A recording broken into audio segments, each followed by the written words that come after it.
എന്നെ വിളിച്ച് ഉണ്ണിമുത്തൻ തന്നെ നേരിട്ട് വിളിച്ചിട്ട് ആ സിനിമയുടെ റിവ്യൂ നിങ്ങൾ അങ്ങനെ പറഞ്ഞു ഇങ്ങനെ പറഞ്ഞു കുറേ സാധനങ്ങളൊക്കെ ഉണ്ടായിരുന്നു. അത് എന്നെ പോട്ടെ എന്ന് വെച്ചു. അത് കഴിഞ്ഞ് ഒരു 6 മാസത്തിന് ശേഷമോ മറ്റോ ആണ് ഞാൻ വർക്ക് ചെയ്യുന്ന സ്ഥാപനം ഏതാണ് എന്നുള്ളത് ഇവർക്ക് മനസ്സിലാവുന്നത്. അപ്പോൾ ഇതിൻ്റെ പ്രൊഡക്ഷൻ ഹൗസിൽ നിന്നൊക്കെ നേരെ ഞാൻ വർക്ക് ചെയ്യുന്ന സ്ഥാപനത്തിലേക്ക് വിളിക്കുന്നു. വിട്ടപ്പോഴും അതിൻ്റെ താഴെയും അതുപോലെ തന്നെ നമ്മുടെ ട്രെയിലർ റിയാക്ഷൻ ചാനലിൻ്റെ താഴെയും ഒക്കെ വന്നുകൊണ്ടിരിക്കുന്ന വളരെ ആവർത്തിച്ച് വരുന്നൊരു കമൻറ്റാണ് മാർക്കോയുടെ റിവ്യൂ എവിടെയെന്ന്. ഈ റിവ്യൂ ചോദിച്ചുകൊണ്ടിരിക്കുന്ന ആൾക്കാരിൽ ചിലരൊക്കെ പറയാറുണ്ട് നിൻ്റെ റിവ്യൂ ഞാൻ അന്ന് മുതലേ കാണുന്നതാണ്, ഇപ്പം നീ ഇതിനോട് എന്താണ് ഒരു വൈമുഖ്യം കാണിക്കുന്നതെന്നൊക്കെ. നിങ്ങൾ എൻ്റെ ചാനൽ സ്ഥിരമായി ഫോളോ ചെയ്യുന്ന ഒരാളാണെന്നുണ്ടെങ്കിൽ എന്തുകൊണ്ട് ഉണ്ണിമുകുന്ദൻ ഭാഗമായിട്ടുള്ള സിനിമകളെക്കുറിച്ച് ഞാൻ സംസാരിക്കില്ല അല്ലെങ്കിൽ അത്തരം സിനിമകൾ ഞാൻ കാണില്ല എന്ന് തീരുമാനമെടുത്തതെന്നുള്ളത് ഞാനൊരു വീഡിയോ ആയിട്ട് പോസ്റ്റ് ചെയ്തിട്ടുണ്ട്. വീഡിയോൻ്റെ ലിങ്ക് ഞാൻ ഡിസ്ക്രിപ്ഷനിൽ കൊടുക്കാം. സൗകര്യമുണ്ടെങ്കിൽ കണ്ടു നോക്കുക. അദ്ദേഹത്തിൻ്റെ സിനിമകൾ ഞാൻ കാണില്ല അല്ലെങ്കിൽ അദ്ദേഹത്തിൻ്റെ സിനിമകളെക്കുറിച്ച് ഞാൻ സംസാരിക്കില്ല എന്ന് പറഞ്ഞതിൻ്റെ ഒരു കാരണം ഞാൻ കൃത്യമായി ബോധിപ്പിച്ചിട്ടുണ്ട്. മേപ്പടിയാൻ എന്ന് പറയുന്ന സിനിമ വരുന്നു. ആ സിനിമയെ വിമർശിച്ചുകൊണ്ട് തന്നെയാണ് അല്ലെങ്കിൽ അതിലെ വിമർശിക്കേണ്ട 1-2 ഘടകങ്ങളെ പറഞ്ഞു. സിനിമ മോശമാണ്, കച്ചറയാണ്, കാണാൻ പോരുന്നതൊന്നും ഞാൻ ആരോടും പറഞ്ഞിട്ടില്ല. ആ സിനിമയിൽ സേവാഭാരതിയുടെ ആംബുലൻസ് കാണിക്കുന്നത് പ്രശ്നമാണെന്ന് ഞാൻ എൻ്റെ റിവ്യൂവിൽ പറഞ്ഞിട്ടില്ല. അതിൻ്റെ ട്രെയിലർ ഡീകോഡിങ് ചെയ്തത് ഇപ്പോഴും ചാനലിൽ കിടപ്പുണ്ട്. അവിടെയും ഞാൻ പറഞ്ഞിട്ടില്ല സേവാഭാരതിയുടെ ആംബുലൻസ് കാണിച്ചതോ അല്ലെങ്കിൽ ഉണ്ണിമുകുന്ദൻ ആരാണ് ഫണ്ട് ചെയ്യുന്നത് എന്ന് ചോദിക്കണമെന്നോ എന്നൊന്നും ഞാൻ എവിടെയും പോയി പറഞ്ഞിട്ടില്ല. ആ റിവ്യൂ പ്രൈവറ്റ് ആക്കി ഇട്ടിരിക്കുന്നത് ഇതിൻ്റെ ഒരു സംഭവം പറയാനാണെങ്കിൽ മേപ്പടിയാൻ്റെ റിവ്യൂ ഞാൻ പോസ്റ്റ് ചെയ്യുന്നു. അതിനുശേഷം എന്നെ വിളിച്ച് ഉണ്ണിമുത്തൻ തന്നെ നേരിട്ട് വിളിച്ചിട്ട് ആ സിനിമയുടെ റിവ്യൂ നിങ്ങൾ അങ്ങനെ പറഞ്ഞു ഇങ്ങനെ പറഞ്ഞു കുറേ സാധനങ്ങളൊക്കെ ഉണ്ടായിരുന്നു. അത് എന്നെ പോട്ടെ എന്ന് വെച്ചു. അത് കഴിഞ്ഞ് ഒരു 6 മാസത്തിന് ശേഷമോ മറ്റോ ആണ് ഞാൻ വർക്ക് ചെയ്യുന്ന സ്ഥാപനം ഏതാണ് എന്നുള്ളത് ഇവർക്ക് മനസ്സിലാവുന്നത്. അപ്പോൾ ഇതിൻ്റെ പ്രൊഡക്ഷൻ ഹൗസിൽ നിന്നൊക്കെ നേരെ ഞാൻ വർക്ക് ചെയ്യുന്ന സ്ഥാപനത്തിലേക്ക് വിളിച്ചിട്ട് ഞാൻ മേപ്പടിയാൻ്റെ റിവ്യൂ റിമൂവ് ചെയ്യണം, എന്നിട്ട് ഞാൻ മാപ്പ് പറഞ്ഞൊരു പോസ്റ്റ് ഇടണം. അതായത് ആ റിവ്യൂവിൽ പറഞ്ഞത് മുഴുവൻ തെറ്റാണ്, എനിക്ക് തെറ്റ് പറ്റിപ്പോയി എന്ന് പറഞ്ഞ് ഞാൻ മാപ്പ് പറഞ്ഞൊരു പോസ്റ്റ് ഇടണം എന്നുള്ളതാണ്. അല്ലെങ്കിൽ കമ്പനിക്കെതിരെ ലീഗലി പോകുമെന്നൊക്കെ പറഞ്ഞിട്ടാണ് ഞാൻ എൻ്റെ മാനേജറോട് പറഞ്ഞത്. ഞാൻ ഇപ്പോഴും പറയുകയാണ്, എൻ്റെ കഴുത്തറുത്ത് വിട്ടിട്ടാലും ഞാൻ മാപ്പ് പറയാൻ പോകുന്നില്ല എന്ന് തന്നെയാണ് ഞാൻ പറഞ്ഞത്. അങ്ങനെ മാപ്പ് പറയാൻ മാത്രമുള്ളൊരു തെറ്റ് എൻ്റെ ഭാഗത്തു നിന്ന് സംഭവിച്ചിട്ടില്ല എന്ന് എനിക്ക് 100% ഉറപ്പുണ്ട്. എന്തായാലും അവരത് കുറച്ച് കോംപ്ലിമെൻറ്റ്സ് ആക്കുകയും വീഡിയോ തൽക്കാലം റിമൂവ് ചെയ്യണം എന്ന് പറയുന്ന ഒരു സിറ്റുവേഷനിൽ എത്തിച്ചു. 6 മാസം കഴിഞ്ഞു. ആ സിനിമയുടെ റിവ്യൂ ഒന്നും പിന്നെ ആരും കാണാൻ പോകുന്നില്ല എന്ന് എനിക്കും അറിയാം, എല്ലാവർക്കും അറിയാം. ബട്ട് സ്റ്റിൽ സിനിമ ഇറങ്ങി 6 മാസത്തിന് ശേഷം ഒരവസരം കിട്ടുമ്പോൾ പോലും എങ്ങനെയെങ്കിലും അവൻ്റെ റിവ്യൂ തൂക്കണം, അവനെ കൊണ്ട് മാപ്പ് പറയിക്കണം എന്ന് പറയുന്ന ഗ്രഡ്ജൊക്കെ ഉള്ളിൽ കൊണ്ടു നടക്കുന്ന ഒരു രീതി എന്ന് പറയുന്നത് എന്നെ സംബന്ധിച്ച് അത് ഭയങ്കര ടോക്സിക്കാണ്.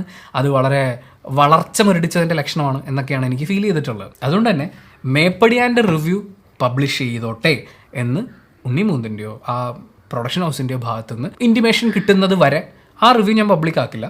അത് പബ്ലിക് ആക്കിയതിന് ശേഷം ഉണ്ണിമുകുന്ദൻ ഭാഗമായിട്ടുള്ള സിനിമകൾ ഞാൻ കാണും. ഇപ്പോൾ മാളികപ്പുറം വന്നു, അതിനുശേഷം ഷഫീഖിൻ്റെ സന്തോഷം തോന്നുന്നു. ഓൺ എയർ വിശേഷം എന്ന് പറയുന്നത് അത് ലക്കി ഭാസ്കറിൻ്റെ റിവ്യൂവുമായിട്ട് ബന്ധപ്പെട്ടിട്ടാണ്. ലക്കി ഭാസ്കറിൻ്റെ റിവ്യൂ ഞാൻ എൻ്റെ റിവ്യൂ പോസ്റ്റ് ചെയ്തതിന് ശേഷം ഫേസ്ബുക്കിലും അതുപോലെ തന്നെ യൂട്യൂബിലൊക്കെ മറ്റുള്ളവരിടുന്ന റിവ്യൂസ് നോക്കാറുണ്ട്. അപ്പോൾ ഇതുവരെ കണ്ടിട്ടുള്ളതിൽ ക്ലാസിക് സിനിമ എന്നൊക്കെ പറഞ്ഞ് വിശേഷിപ്പിക്കുന്ന രീതിയിൽ വരെയുള്ള റിവ്യൂസ് കണ്ടിട്ടുണ്ടായിരുന്നു. ഒരു ഗംഭീര സിനിമ എന്നുള്ള രീതിയിലും റിവ്യൂ കണ്ടിട്ടുണ്ടായിരുന്നു. പക്ഷേ എന്നെ സംബന്ധിച്ച് അതിൽ കുറച്ച് ഫ്ലോസ് ഫീൽ ചെയ്തിട്ടുണ്ടായിരുന്നു. സിനിമ വളരെ മോശമാണ് എന്നൊന്നും ഞാൻ പറഞ്ഞിട്ടില്ല. ലക്കി ഭാസ്കറിൻ്റെ റിവ്യൂവിൻ്റെ അവസാനം ഞാൻ പറഞ്ഞതൊന്ന് സിനിമയെക്കുറിച്ച് പറയാനുള്ളത് ഞാൻ ഇവിടെ വെച്ച് കൺക്ലൂഡ് ചെയ്യാം. എന്നെ സംബന്ധിച്ച് ഒരു 1 ടൈം വാച്ചബിൾ അനുഭവം എന്നുള്ള രീതിയിൽ മോശമല്ലാത്ത, അതായത് കൊടുത്ത കാശിന് നഷ്ടം തോന്നാതെ തിയേറ്ററിൽ ഇരുന്ന് കണ്ടു തീർത്ത ഒരു സിനിമയാണ്. ഇനി ഒരു വട്ടം കൂടി ആവേശത്തോടുകൂടി പോയി കാണാനുണ്ടോ എന്ന് ചോദിച്ചു കഴിഞ്ഞാൽ എനിക്ക് അങ്ങനെ ഫീൽ ചെയ്തിട്ടില്ല. ഒരു വട്ടം കാണാനുണ്ട്. എന്നെ സംബന്ധിച്ച് കൊടുത്ത കാശിന് നഷ്ടം തോന്നാത്ത ഒരു അനുഭവമാണ്. സിനിമ മോശമാണ്, തിയേറ്ററിൽ പോകരുത്, കാണരുത്, ഇത്രയും തല്ലിപ്പൊളി പടം എന്നൊന്നും ഞാൻ ലക്കി ഭാസ്കറിനെ കുറിച്ച് പറഞ്ഞിട്ടില്ല. പക്ഷേ ഈ റിവ്യൂ പോസ്റ്റ് ചെയ്തൊരു 2 ദിവസമാണ്, അല്ല 5 ദിവസത്തിന് ശേഷം ഒരു ദിവസം രാവിലെ 7 മണിക്ക് അത് 6 മണിക്കോ, അതായത് ഏതാണ്ട് ഒരേ സമയത്ത് ഒരേ ടൈറ്റിൽ ഇട്ടിട്ട്, അതായത് യൂട്യൂബിൻ്റെ മറ്റേ തംബ്നെയിലില്ലേ അതിൽ ഈ വീഡിയോയ്ക്ക് കൊടുക്കുന്ന ക്യാപ്ഷൻ്റെ കൂടെ ചില ആൾക്കാർ ഇമോജി വെക്കാറുണ്ട്. ആ ഇമോജി അടക്കം സെയിമായിട്ട് ഒരു 2-3 ചാനലുകളിൽ ഒരുമിച്ച് വീഡിയോ പബ്ലിക് ആവുകയാണ്. അപ്പോൾ അതിൽ ചില തംബ്നെയിൽ പോലും സെയിം, അത് അവതരിപ്പിക്കുന്ന ആളുടെ ഒരു ഫോട്ടോ ഒരു കോർണറിൽ വരുന്നത് ഒഴിച്ചു കഴിഞ്ഞാൽ ബാക്കി എല്ലാ തംബ്നെയിൽ വരെ സെയിം ആയിട്ട് ഒന്നിലധികം യൂട്യൂബ് ചാനൽസിൽ വീഡിയോസ് വരികയാണ്. അതുപോലെ തന്നെ ഫേസ്ബുക്കിലൊക്കെ പോസ്റ്റ് വരികയാണ്. അപ്പോൾ ഇത് ഉണ്ണി വ്ളോഗ്സ് നെഗറ്റീവ് പറഞ്ഞിട്ടുണ്ട്, അവൻ്റെ റിവ്യൂ അവനെ തകർക്കണം എന്നൊക്കെ പറയുന്ന ഇത് വളരെ പ്ലാൻഡ് ആയിട്ടുള്ളൊരു സാധനമാണ് എന്നെനിക്ക് ഫീൽ ചെയ്യാനുള്ള കാരണങ്ങളെക്കുറിച്ചുമാണ് ഞാൻ ഈ പറഞ്ഞു വരുന്നത്. അപ്പോൾ എല്ലാവരുടെയും തംബ്നെയിൽ സെയിം, അതുപോലെ തന്നെ ക്യാപ്ഷൻ സെയിമാണ്, ഈ ഫേസ്ബുക്കിൽ വരുന്ന കുറിപ്പുകളും എല്ലാം ഒരേ ദിവസം ഏതാണ്ട് ഒരേ സമയം പട്ടപ്പെട്ടാന്ന് സംഭവിക്കുകയാണ്. വീഡിയോ ആയിട്ട് വന്നതിൻ്റെയൊക്കെ ടൈറ്റിലും അതുപോലെ തന്നെ തംബ്നെയിലും കൊടുത്തിരിക്കുന്നത് ദുൽഖർ സൽമാൻ ഉണ്ണി വ്ളോഗ്സിനെ തെറി വിളിച്ചു. ഇതാണ് തംബ്നെയിലിൽ ഉണ്ടായിരുന്ന സാധനം. ഞാൻ ആലോചിച്ചു, ദുൽഖർ സൽമാൻ എന്നെ വിളിച്ചിട്ടില്ല. ഒന്നാമത് ഈ പോസ്റ്റ് ഇടുന്ന വേട്ടാവളിയന്മാരുടെ അത്രയും വിവരമില്ലാത്ത ഒരുത്തനല്ല ദുൽഖർ സൽമാൻ എന്നുള്ളത് എനിക്കും അറിയാം, നിങ്ങൾക്കും അറിയാം, ഈ വീഡിയോ ചെയ്യുന്നവർക്കും അറിയാം. പക്ഷേ എല്ലാവരും ഒരേ കാര്യം ചെയ്തത്. ഇപ്പം ദുൽഖർ സൽമാൻ്റെ ലക്കി ഭാസ്കർ എന്ന് പറയുന്ന സിനിമയിൽ നെഗറ്റീവ്സ് ഉണ്ട്. അതുപോലെ തന്നെ ആ സിനിമയിൽ ദുൽഖർ ലക്കി അല്ല, അയാൾ ഒരു ക്രിമിനലാണ്.